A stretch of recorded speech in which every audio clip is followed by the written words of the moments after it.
Hi, I'm Chris Montoya and I sell houses, and this is Katie at Cedar and Loom, and she sells, what would you call it? Would you call it a comfortable, relaxing atmosphere? Yes, I guess my shop entails all of that. I am in the business, I guess, or have the gift of healing. So I have herbal remedies that I have created from start to finish. We also, I say we, my daughter and I used to have a shop together, but she's not at this shop, but I still say we.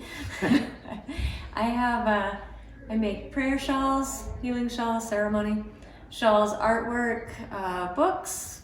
I have smudge herbs, just anything one would need to make themselves well or their atmosphere well. So I noticed one of the authors on one of the books you're selling kind of looked familiar. Do you want to tell me who that might be? Yeah, so I'm the author of all the books. Ah. So I have 7 books. Okay. Yeah. And how long have you been an author?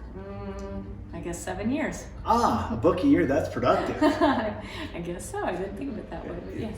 That seems productive to me. So tell me a little bit about this shawl. Okay, so this one was commissioned for someone else for healing. Okay. This particular one is for healing. They had a diagnosis, and her friends wanted to give her something to bring her comfort.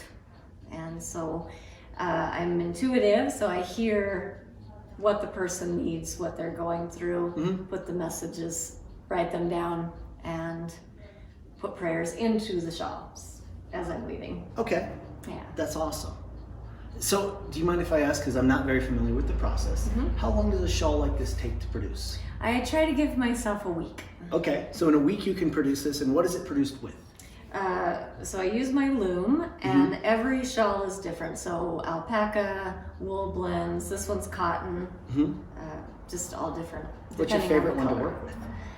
I love baby alpaca. It's so soft. I was going to say, grounding.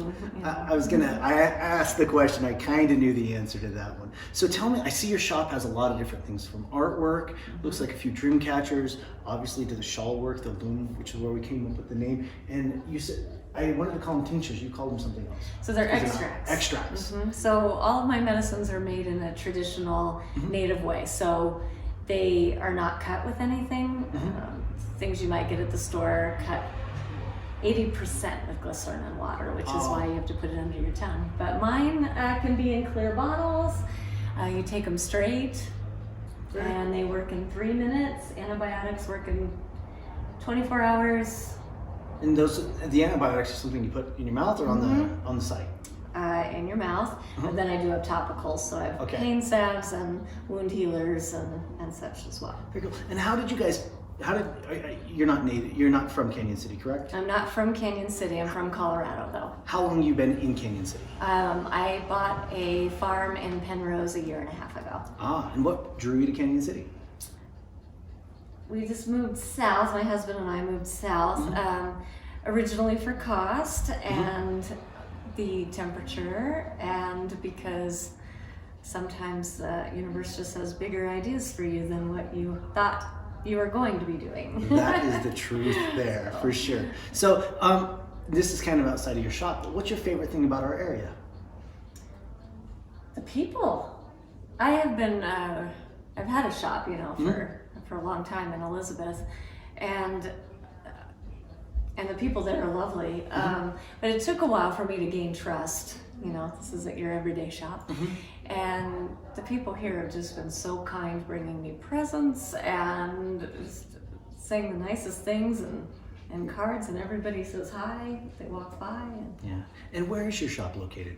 So I had a shop, my daughter now runs it online. It's called White Wolf Medicine, and whitewolfherbs.com, and she's in Elizabeth still. Oh, I'm talking about your shop here in Canyon City. Oh, yes, well, I guess that's where I should have been clarifying. I was like, well, it's right here.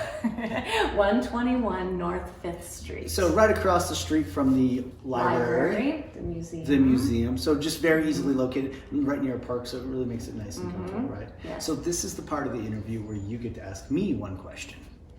Do you have a question in mind, or did I stump you?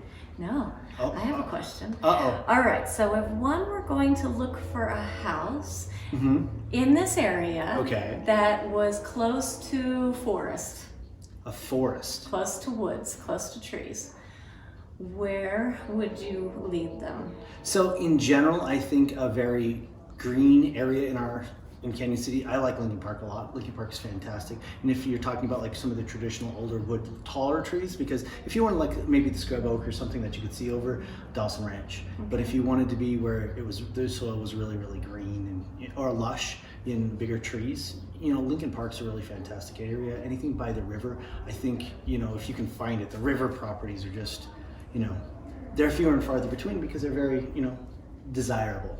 So I would try to stay in those areas. Anything the closer to the river you get, the bigger the trees are. Just the nature of kind of our valley.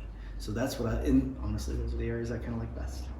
Okay. So awesome. Hey, I really appreciate you taking your time today. Thank you for coming in. Thanks, guys.